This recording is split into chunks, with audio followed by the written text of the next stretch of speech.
of experimental design: replication, randomization, and local control. Replication is that there is no experiment without replication. That's the first concept. You have to replicate it. You have to repeat it more than one time. Someone just unmuted the mic. Please mute it. So you have to repeat it.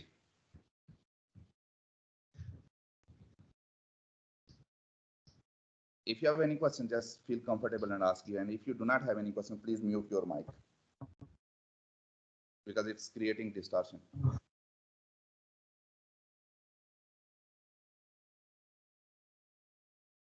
Okay. So replication, that if you have any experiment, there is no experiment without replication. You have to repeat your trial in order to get a reliable result. That's the first condition of experiment, replication. Secondly, your subjects or your experimental units, they must be randomized.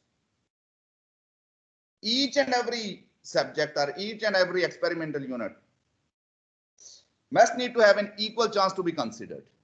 Randomization. You have to ensure randomization. Just randomly assign them to the groups. You should not have any preference. Absolute randomization. And third condition is the local control, that you have to keep everything else constant. You have to keep everything else uniform.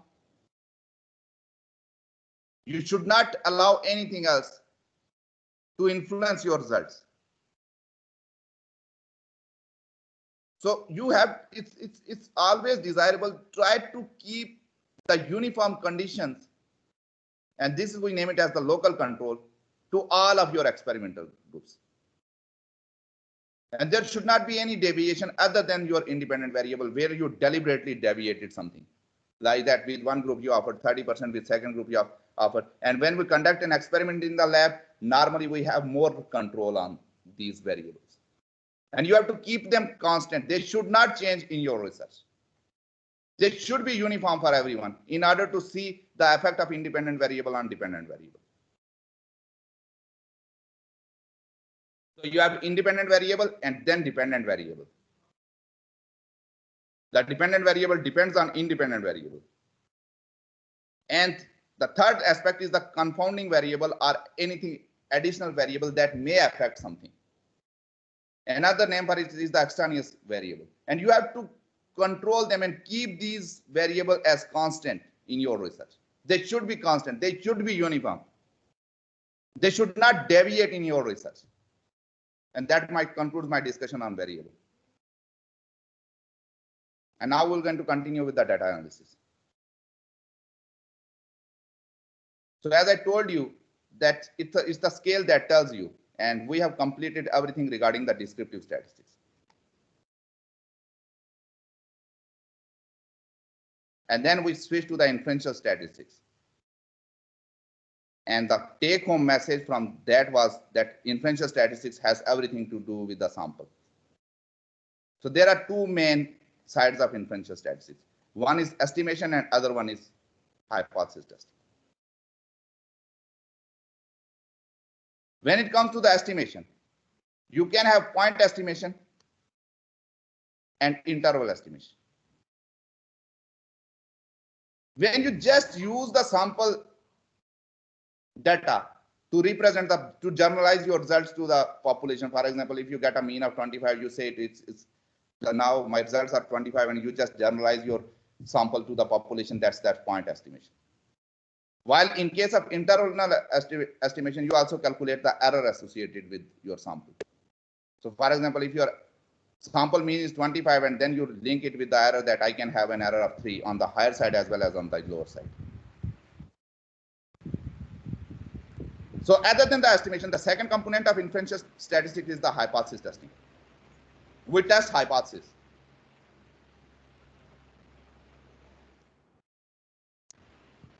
As far as the hypothesis is concerned, we already discussed what is null hypothesis and what is alternate hypothesis.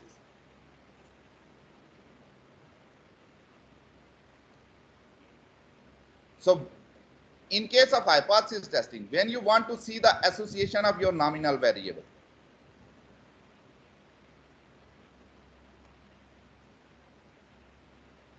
like association of season with disease. Both variables, they are nominal variable. In that case, you need to apply the chi-square analysis.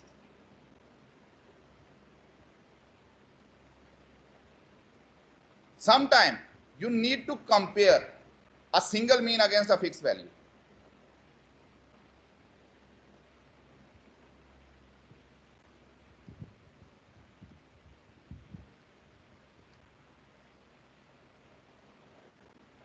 What do I mean by this? That sometimes people, they have a popular claims about it. For example, the Coca-Cola company claims that the volume of their regular bottle is 250 ml.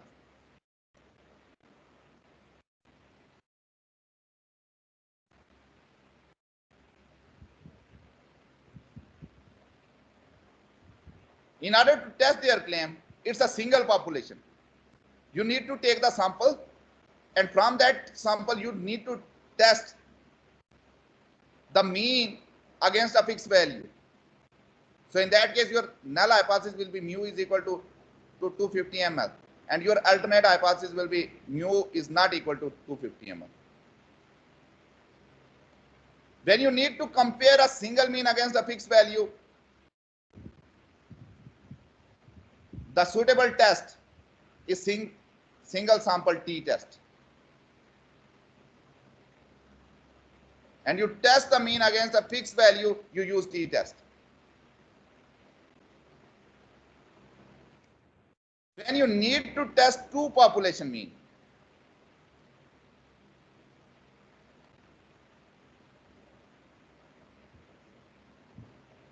for example, you have population A and population B. You want to compare the average age of graduates of district Mirpur, and you want to compare the average age of graduates from district Bimber. In that case, you are comparing two population mean, average mean. In that case, the suitable test you can apply is the independent sample t-test.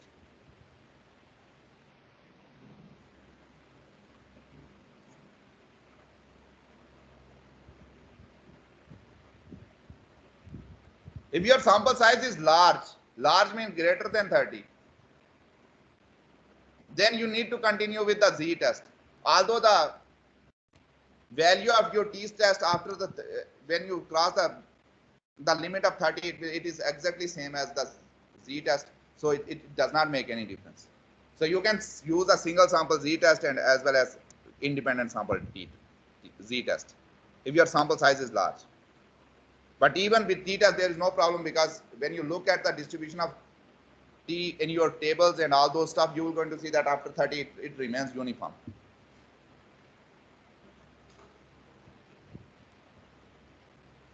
When you need to compare more than two population mean,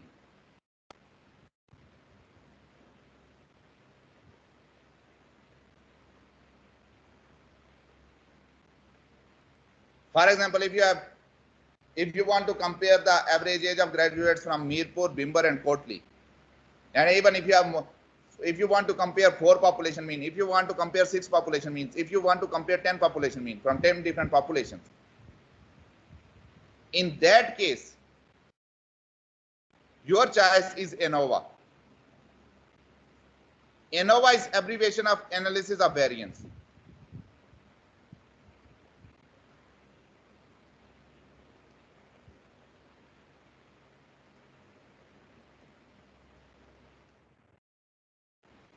So although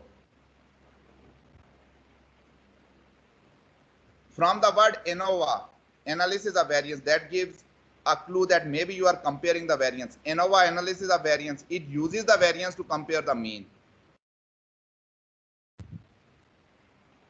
So ANOVA is used to compare mean, more than 2 population mean. It can be 50 means, does not make any difference. If you are comparing 50 population means, no issue, from 50 different populations.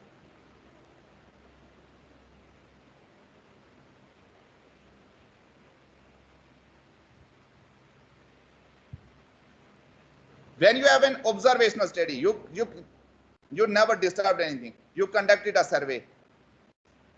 Let's suppose you compare the average age of graduates from Mirpur, Bimber and Kotli.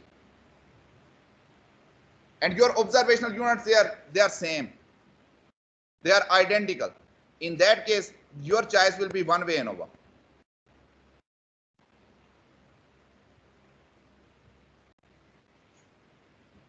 And if you want to compare more than two population mean, and you have carried out an experimental study, for example, you want to compare the weight gain by three different quantities of protein, for example, 30%, 40%, and then 50% protein in the diet of a fish. So that's an experimental study. You offered fish with 30% protein in one group, you offered with another group, you offered 40% protein in diet, and then with third group, you offered 50% protein in diet. And you want to say the average weight. In that case, if you are carrying out an experiment and you are comparing more than two population mean, the test of your choice is CRD. CRD is abbreviation of completely randomized design.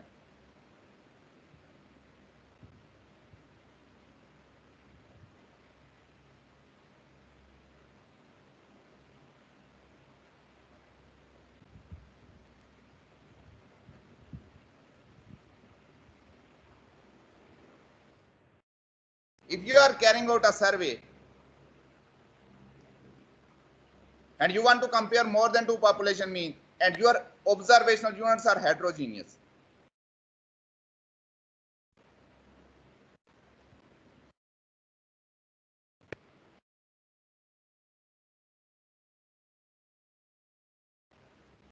what do I mean by this? That, for example, in your observational units, if you are comparing the average age of graduates from district Mirpur, Bhimber, and Kotli, and your observational units include both male and female, in that case, you have to test two things. One is the difference between male and female, and other one is to compare three different population means. In that case, the statistical test of your choice will be two-way ANOVA.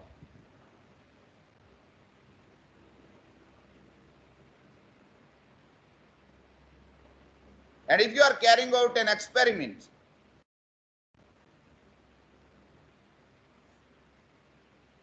for example, if you are carrying an experiment on effect of protein diet on the weight of the fish,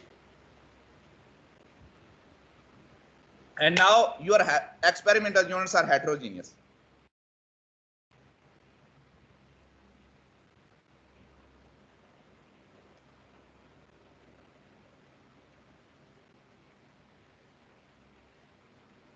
In that case, you just need to test them for variations from due to two things.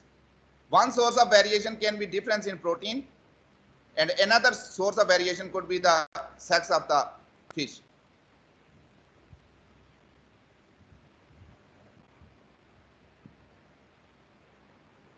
So in that case, your test of choice is RCBD. And let's suppose if you have fishes of different ages, in that case, still you have to look for the variation due to different ages and as well as due to protein. So the test of your choice when it comes to that carrying out statistical analysis will be RCBD. And RCBD is abbreviation of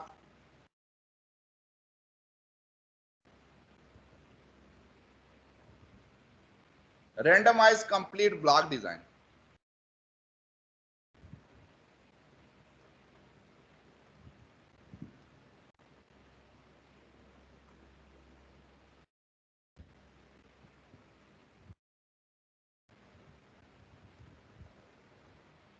RCBD, randomized complete block design. And if there are two conditions, either you perform CRD, either you perform RCBD, either you perform one-way ANOVA, either you perform two-way ANOVA, if your results are non-significant,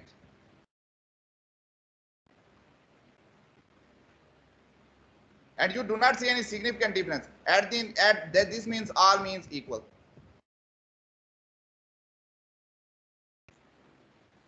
If your results are significant, this means there is difference. And difference mean you claim that at least two means are not equal in your alternate hypothesis.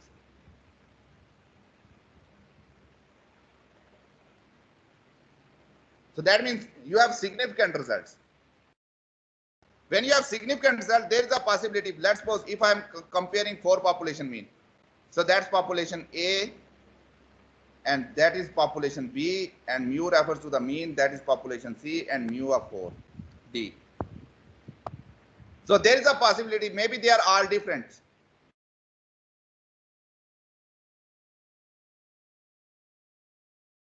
There is a possibility that maybe there is any one that is different while everyone else is same.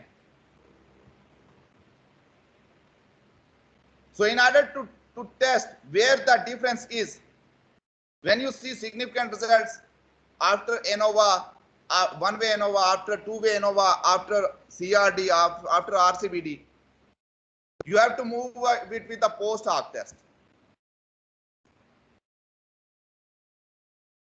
And from post hoc test, there is a pairwise comparison where every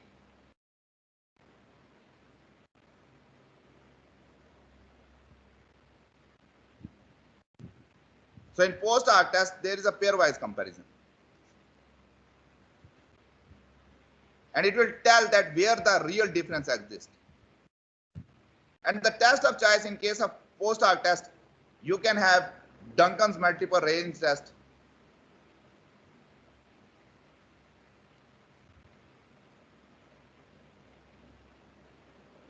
Maybe another very popular test is the Tukey's test. And that will tell you that where the real difference it exists. If you have different factors and different levels, in that case, you have to proceed with factorial design. It can be single factor factorial design, two factor factorial design, 2 into 3 factor factorial design. So you have to proceed with factorial designs.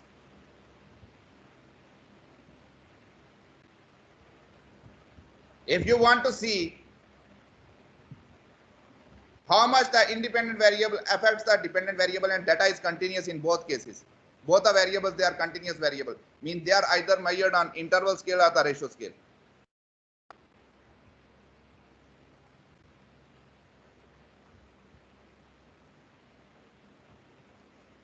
For example, fertilizer and the yield, very prominent example.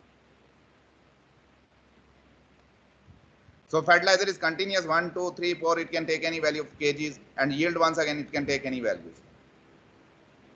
So this is independent variable and dependent variable, and you know which is independent variable fertilizer, you know which is your dependent variable yield. In that case, you have to carry out, if you have a single independent and single dependent variable, the simple regression is your choice. Simple regression analysis. If you have a single dependent variable and many independent variables,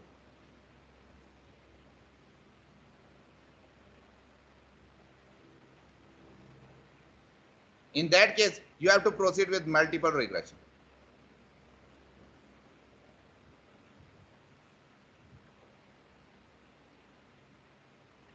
If your dependent variable is nominal, your independent variable is nominal, and you want to see the association, in that case, you have to proceed with logistic regression.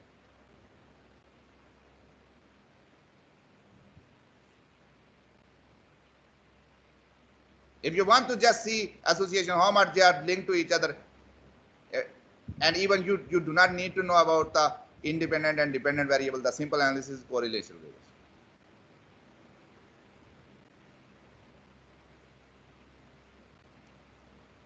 And that concludes my discussion on different kind of stats and data analysis that you need to know. I am not training you with all those softwares because they are not the scope of this course, because they were the scope of experimental statistics. So it's an entire course.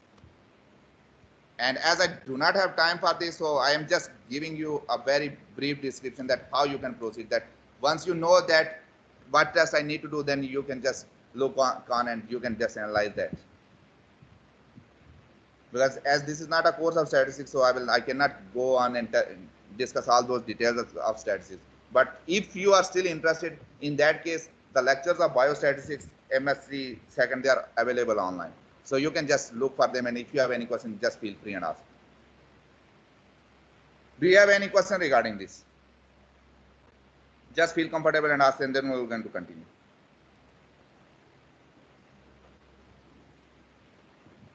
Can you hear my voice? Do you have any question?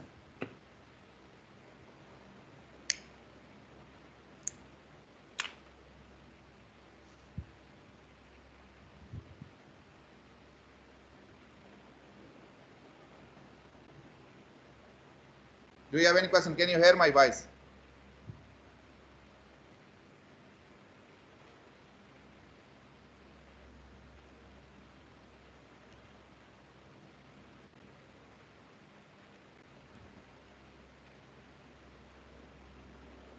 Can you hear me? Please confirm me. Yes, sir. Okay. Do you have any question? Just feel comfortable and ask. No question. Okay. When we use the multiple regression analysis, someone wrote me in the text section. So let me move on.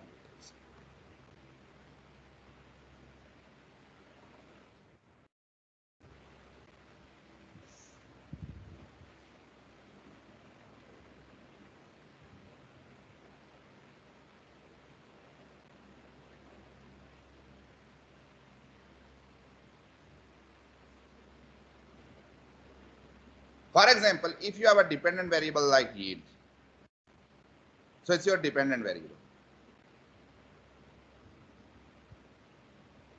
What do you think?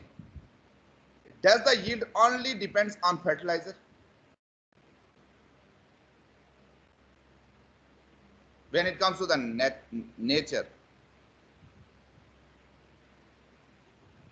the yield, it may depends on many other factors as well. Mean exposure to the light. It may depend on fertility of soil.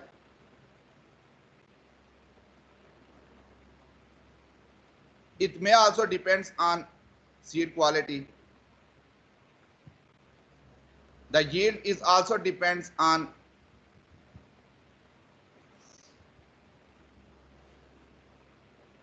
irrigation practices,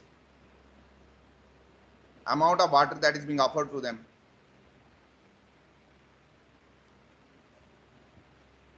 Yield may also depend on time of the year when you have that crop. So in nature, the dependent variable does not always depend on single independent variable. There may be more than one variable. And when you are looking at more than one independent variable and you have a single dependent variable, in that case, you cannot carry out simple regression analysis. Rather, the multiple regression analysis is your choice. And your regression equation will be like this. Y refers to your dependent variable, A refers to the intercept, and then B1 x1 plus B2 x2, and in this way it will Bn xn. When you have many independent variable and single dependent variable, you carry out multiple regression analysis. Is it clear, lady?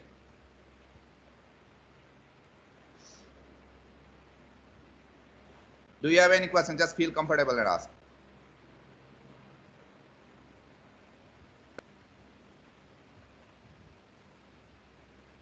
So that concludes my discussion on data analysis. And now we're going to move on.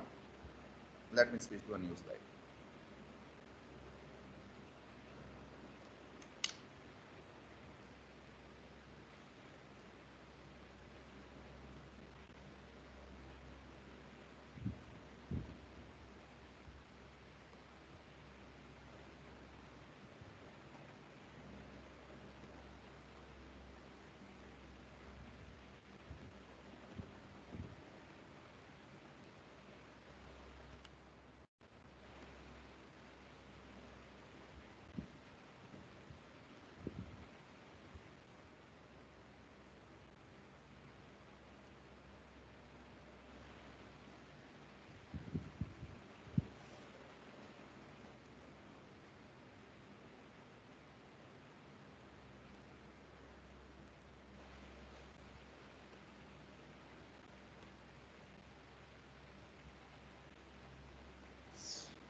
we'll move on to the research design.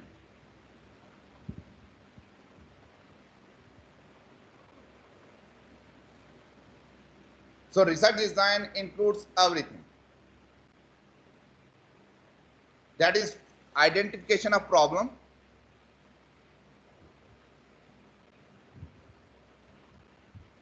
and then your objectives, then your methodology, and which techniques you adopt. All these things, they are part of your research design. So we have completed all these sections, and now we're going to move on experimental designs.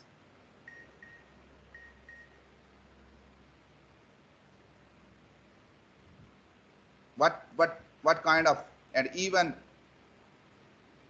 that also applies to the survey designs as well. Normally you have three types of designs. One is the cross-sectional design.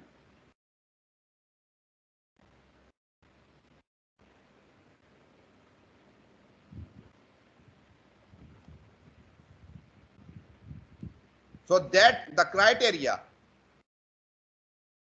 for either it's a survey or it's an experimental study, the criteria is that how many times you approach to the subject.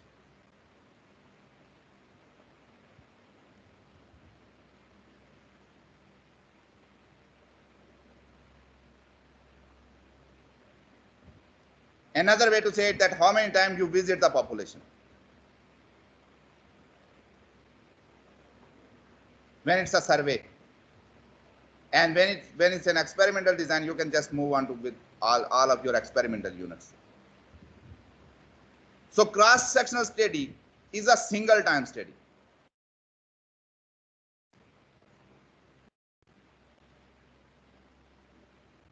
You just conducted, either it's a survey or the sampling. You just conducted survey or sampling only once.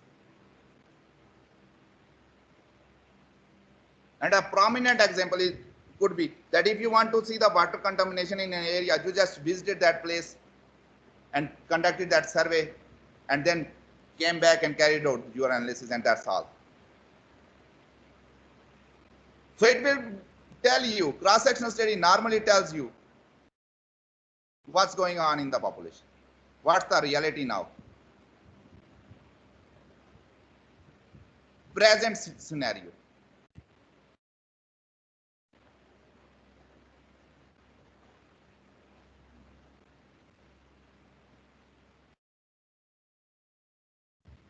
So for example, if I am interested to check the prevalence of any disease in a population, I just go to the field and just screen the population for that disease. Either I just diagnose them for a disease, I just take the samples and came back and then analyze those samples, and then I will going to decide. So that will tell me about that time, what's going on in the population at present. So all those kind of studies that involves visit to the population, visit to the subjects, visit to your experimental units only once for data collection, that these are all cross-sectional designs. And the second type is the longitudinal designs.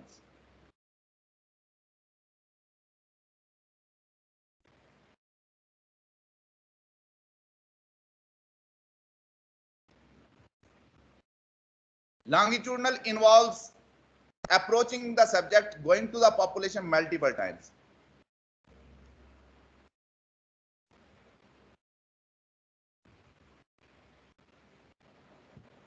So longitudinal designs, normally they are multiple year studies. For example, someone will going to collect data in 2012, and then they will going to go there once again, collect the data in 2013, and then 14, and so on. Some longitudinal designs, they can be as long as they involve 10 years. So going to the subjects again and again, visiting the population again and again. So these longitudinal designs, they involve the trend. And they want to see the trend of that population with relationship to the time.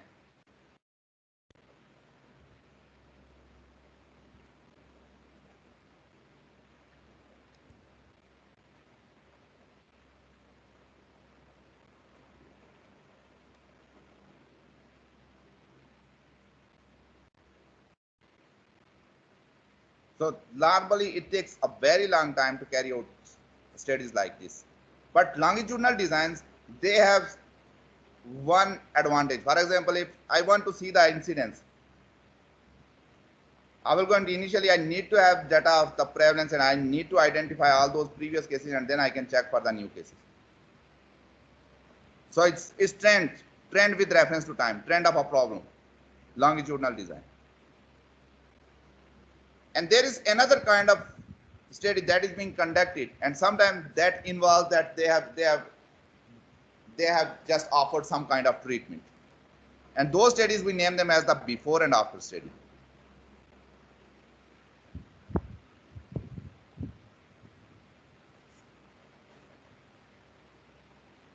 For example, if you want to see the effect of a drug,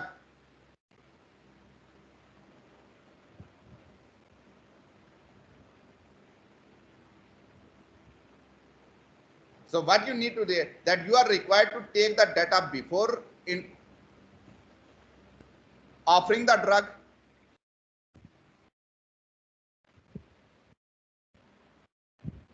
and then you will going to select the timeline after the introduction of drug. After certain time, you will going to take the data again. So it's before and after. And in this case, your subjects, they are same. So you will going to collect the data twice from a subject. One that was before the introduction of treatment and then one after the introduction of treatment. And the objective of these kind of research is to see the effect, how much a treatment affected.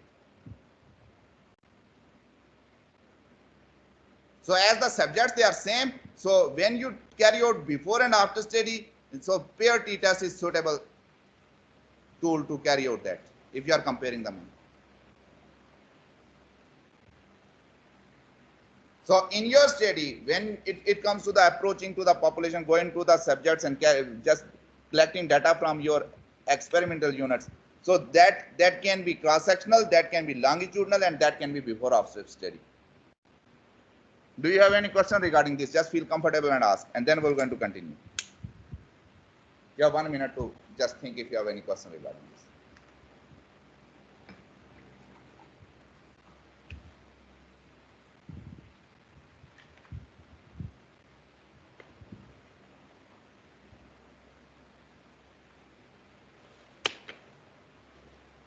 Do you have any question?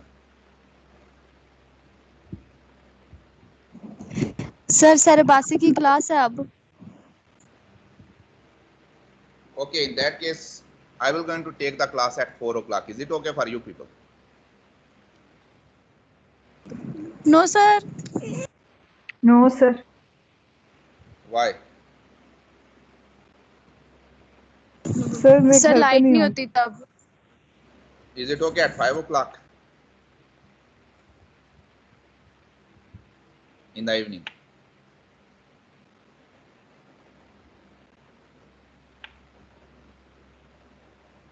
Just confirm me. Is it okay at 5 o'clock?